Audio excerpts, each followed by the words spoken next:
یہ مجھ سے سن لو، شاید کوئی اور نہ سنا سکے، اس میں یہ ہمت نہیں ہوگی، نہ کبھی سنا ہوگا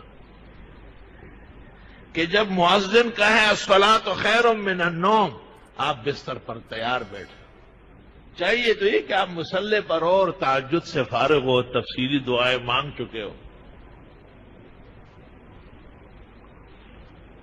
اگر وہ نہیں ہے وِدَ کنڈ زویا سوغ بویا، یہ نہایت نااہلیت ہے، نہایت بدبختی ہے کہ اذان بھی ہو گئی اور نماز بھی ہو گئی اور جتنے کوتھی اوتھیان کلوتی، کوتا اسی طرح پڑا ہوا، جگہ سے ہلا ہی نہیں۔ اب دیکھو یہ غصہ مجھے ہے یا نبی کو ہے؟ سن لو کیا کہہ رہے ہیں۔ بخاری شریف جلد اول 153 صفحے پر امام بخاری احادیث لائے، فرمایا کہ جب آدمی سو جاتا ہے، صبح کے وقت داخل ہوتا ہے تو شیطان آتا ہے، یا عقدو علی قافیت راسکم ثلاث عقد، تمہارے سر اور چہرے پر 3 گرے باندھتا ہے، اور ہر گرہ باندھتے وقت کہتے ہیں علیک لیل طویل فرقچ، رات بڑی پڑی ہے سو جاؤ یار، علیک لیل طویل فرقت، علیک لیل۔ شیطان بے ایمان بھی دم کرنا جانتا ہے، لیکن غلط طریقے کا دم ہے، حرام کاری کا دم ہے، لوگوں کو دین سے اور ایمان سے نکالنے کا غلط دم ہے، کام کر رہا ہے وہ بھی۔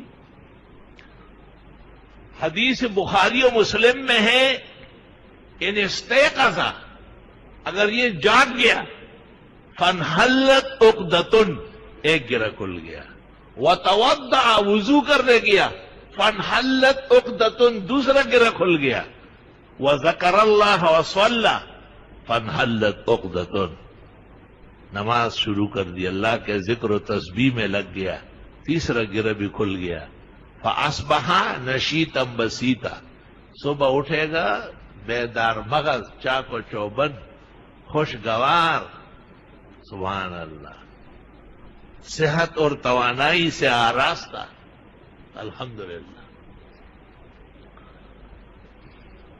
اور اگر یہ نہیں اٹھا، اذان بھی ہو گئی تب بھی نہیں اٹھا، وقت نماز بھی گزر گیا پھر بھی نہیں اٹھا، تو وہ گرے آپس میں سخت ہوتے جاتے ہیں، ٹائٹ ہوتے جاتے ہیں، وہ شیطان آ کے دیکھتا ہے کہ میرا پتر تو اسی طرح لیٹا ہوا ہے، تو پھر کیا کہتا ہے پتہ ہے؟ اس کے کان میں اپنا ذکر دے کر اس پر پیشاب کر دیتا ہے کہ دن بھر یہ میرا پیشاب چاٹتے رہو۔ اس سے اندازہ لگاؤ کہ فجر کے لیے نہ اٹھنے والا کتنا سخت گناہگار ہے اور کتنا سخت نقصان کا مرتکب ہے۔ آپ کو اگر پتہ چل گیا نا کہ بلے نے پیشاب کیا، اب کیا ہے یہاں تو نماز نہیں ہوتی، آپ کو اگر پتہ چلے کہ آپ کے منہ میں ذرا سی مکھی مچھر، آپ کہیں گے یا اللہ خیر کرے، کوئی طبیعت خراب نہ ہو جائے۔ یہ وہ چیزیں ہیں جو دنیا کے اندر دشمن ہے، نقصان دہ ہے، لیکن شیطان کا اللہ کہتے انہ لکم عدو مبین۔ اور سنن ابن ماجہ میں ہے کہ جب اس کو قبر میں رکھ دیا جاتا ہے اور لوگ قبر بند کر کے چل پڑتے ہیں تو ایک حسین جمیل توانا بہترین صحت کا نوجوان آ جاتا ہے قبر میں۔ حوالہ پہلے دیتا ہوں، اور اس کو کہتا ہے کہ آپ تسلی سے رہیں، منکر نکیر آ رہے ہیں میں جواب دوں گا، آپ تسلی سے رہیں، اللہ تعالیٰ یہ عزت نصیب فرمائے۔ بس یہ کہنا تھا کہ منکر نکیر داخل ہو گئے ڈنڈے سوٹے لے کے، وہ سوال کرتے ہیں اور یہ جواب دیتا ہے، وہ سوال کرتے ہوئے جواب دیتے ہیں، وہ بڑے آرام سے جوابات سن کے روانہ واپس ہو گئے، تو یہ شخص بھی واپس ہونے لگا۔ تو یہ مردہ جس میں روح آ جاتی ہے اس کو کہتا ہے یا عبداللہ من انت واللہ صالحتنی، آپ کون ہیں، بڑا احسان کیا۔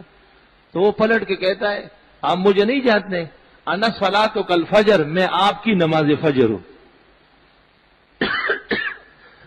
دن شروع فجر سے ہوتا ہے، پہلا کام جو تھا وہ آج پہلے وقت میں کام آ گیا۔ اللہ کے ہاں ایسا عدل اور فضل ہے، پہلا کام فجر کا ہے، اور کوئی کام بعد میں ہو، دن ہو یا نہ ہو، پہلا کام فجر ہے۔ اس لیے مؤذن پیغمبر کے حکم پر کہتا ہے الصلاۃ خیر من النوم، وہ نیند چھوڑو فجر میں آؤ۔ تو نماز کسی اور نے پڑھی ہو اور آپ کی قبر میں اس کا جوان آ جائے گا، این خیالست محالست جنو، شرم کرنا چاہیے مردوں کو اور عقل مندوں کو اور صحت مندوں کو کہ کس عذر سے وہ فجر برباد کر رہا ہے، ان کو حیا کرنا چاہیے۔ کیا اس آنے والے دن پر ایمان نہیں ہے؟ کیا ہم نے مردوں کو قبر میں اتارنا چھوڑ دیا ہے کیا؟